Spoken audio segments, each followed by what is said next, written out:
자, 오늘은 학교 폭력에 대해서 한번 살펴보도록 합시다. 목차는 다음과 같습니다. 수업 목표, 생각 열기, 학교 폭력이 뭔지, 그리고 정리까지. 수업 목표, 학교 폭력의 실태와 원인을 안다. 생각 열기, 학교 폭력은 왜 발생할까? 학교 폭력을 예방하려면 또 어떻게 해야 될까? 서열은 어디서나 존재하는가? 관련된 영상도 있고 교과서 내용으로 한번 이야기를 나눠보도록 할게요. 그럼 참고 영상을 보고 그 다음에 이야기 나누도록 합시다. 야, 쉬는 시간에 공부하냐? 모범생인 척 하지 마, 이 새끼야! 쉬는 시간에 쉬라고 있는 거야, 임마! 쉬는 것도 공부야, 어? 괴롭힘의 강도가 세지자 피해 학생이 멈추라고 소리칩니다. 멈춰! 멈춰! 멈춰! 멈춰! 멈춰! 외침을 들은 같은 반 학생들도 다 같이 외칩니다. 멈춰!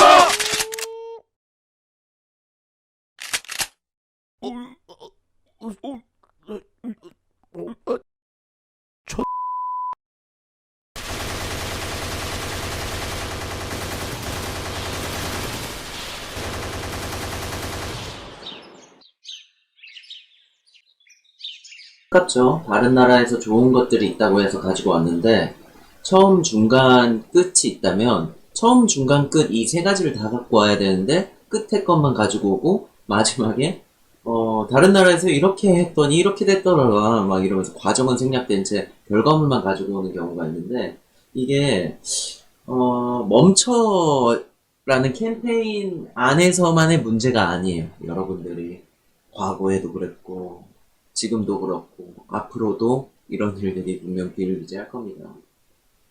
안타까운 거죠. 자, 이제 다시 교과서 내용으로 돌아와 봅시다. 그럼 학교 폭력의 실태부터 좀 봅시다.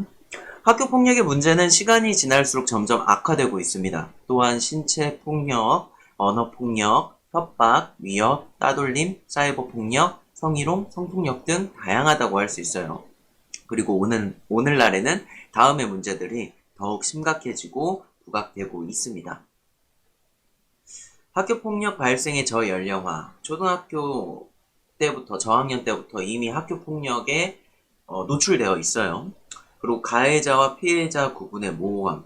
이게 보복성 악순환도 있고, 내가 분명, 그러니까 약육강식에 대해서, 강자 앞에서는 또 약해지고, 약자 앞에서는 강해지는 이런 악순환 같은 게 있어요.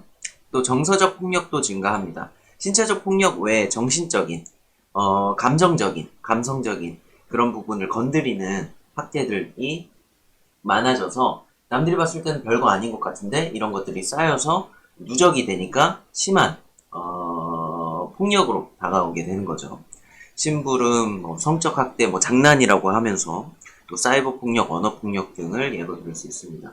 이게 장난이 본인은 장난이라고 하지만 당하는 사람이 장난이 아닐 때는 이건 장난이라고 할 수가 없어요. 네. 그리고 점점 집단화, 범죄화가 가중되고 있다는 겁니다. 서클을 형성하고 실제 범죄를 행하는 것들이 점점 더 심화되고 있다는 거예요. 조직화가 되어 있고. 그렇다면 학교 폭력은 왜 나쁜 걸까요? 학교 폭력에 피해를 받은 사람은 어떤 어려움을 겪게 될까요? 피해 학생들은 공포감 및 우울감을 느끼고 자존감에 대한 심각한 상처를 받아요. 죽음과 상해에 대한 걱정과 불안 장세도 보이고 이후의 성격 형성에도 심각한 영향을 주어서 인성 및 인격, 성장에 변화를 초래하게 됩니다. 타인에 대한 불신이 생겨서 원만한 대인관계를 맺지 못하고 적응에 어려움을 겪으며 인지 능력에도 문제를 일으켜서 비슷한 일이 반복되는 악순환을 겪기도 해요. 이것을 극복할 만한 의지가 없기 때문에 계속 당하고 있는 거예요. 그러다가 나중에 폭발해서 더 큰 문제가 발생하게 되는 거죠. 보복의 두려움으로 도움을 회피하거나 요구하지 않으며 일부 학생은 지속적인 괴롭힘과 폭력에 스스로 삶을 포기하거나 혹은 보복성으로, 도피성으로 자신보다 약자를 똑같은 방식으로 괴롭히거나 또 가해자 집단의 명령에 복종하기도 해요. 왜냐? 그렇게 되면은 내가 피해자 신분에서 벗어날 수 있으니까. 그래서 더 약한 사람을 괴롭히고 가해자 집단에 소속되기를 원하고 이런 경우도 발생하게 됩니다. 자, 이게 과연 인지 능력이 상대적으로 높다고 볼 수 있는 인간들의 문제일까요? 이게 본능적인 부분도 있지 않을까요? 쥐들도 서열을 만든다고 해요. 그래서 이 영상을 보고 한번 느끼는 게 있는지 좀 흥미롭게 볼만한 영상이 있어서 가지고 와봤습니다. 이처럼 폭력에서의 서열화는 되물림되고 반복되고 합니다. 그래서 그런 것들의 뿌리를 근절시켜야 된다, 혹은 이런 균형을 어느 정도 맞춰야 된다라는 거에는 물론 논란거리가 있어요. 논란거리가 있지만 이거를 명확하게 내리기는 힘들 것 같아요. 그럼에도 불구하고 명확하죠. 폭력이 나쁘다는 사실은.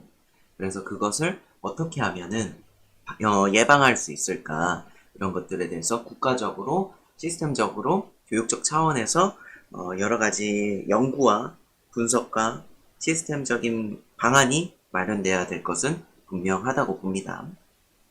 자, 다시 교과서 내용으로 돌아와서 학교 폭력의 가장 큰 원인은 가정교육 및 환경적인 이유로 자신의 죄의식 및 죄책감이 낮아서 나는 괜찮다, 혹은 내가 정의롭다, 어쩔 수 없었다 라고 생각하는 부류의 학생이 혹은 그런 사람이 있을 수 있어요. 단순히 장난과 재미를 위해서 했다고는 하지만 이것들을, 자신의 행위들을, 이 장난들을 정당화하고 합리화시킬 수는 없거든요. 근데 본인 스스로가 정의라고 생각하고 정당화시키고 합리화시키는 거죠. 얘가 이렇게 했기 때문에 나는 이렇게 할 수밖에 없었다 라는 식으로요. 그럼 이런 학교 폭력을 예방하기 위해서는 가정교육의 변화와 학교 교육의 변화가 있어야 될 것 같은데, 일단은 부모부터가 아이에게 따뜻한 관심을 두고 부모 스스로도 이런 관련 교육을 받아야 돼요. 실제로 이런 학교 폭력 사례의 수많은 예들 중에 부모도 자식이 이렇게 행동하는 걸 알고 있는데 어떻게 해야 될지 몰라서 내버려 둔 경우가 많아요. 네. 그래서 오히려 부모들이 내놓은 자식처럼, 혹은 본인들도 어떻게 해야 될지 모르겠다, 우린 할 만큼 했다 라는 식의 태도를 보이는 경우가 있거든요. 그럴 경우엔 가족 간의 어떤 상담 치료나 그런 심리 치료를 받을 필요가 있기는 해요. 또 학교 교육의 변화도 필요합니다. 방관자 교육 및 학교 폭력 체험 교육 등을 통해서 입장을 체감할 수 있는 교육을 꾸준히 어렸을 때부터 쭉 해와야 된다고 생각을 합니다. 네, 피해자 교육도 필요하고 가해자 교육도 필요하고. 자, 이제 정리를 한번 해봅시다. 학교 폭력은 가정교육 및 환경적인 이유로 가해 학생이 자신의 행동에 대한 죄책감을 못 느끼는 경우가 많아요. 피해 학생은 사회생활을 하기 힘들 정도로 고통을 받고 스스로 생을 마감하거나 또 다른 가해자가 되기도 하고요. 따라서 학교 폭력을 예방하기 위해서는 학교 폭력을 방관하는 부모, 선생, 학생들에게 이런 방관자 교육이 필요하지 않을까라는 생각이 듭니다. 네, 오늘 준비한 수업은 여기까지고요. 다음에는 또 다른 내용으로 찾아뵙도록 하겠습니다. 지금까지 시청해주셔서 너무나도 감사하고요. 그럼 오늘은 여기까지. 그럼 안녕!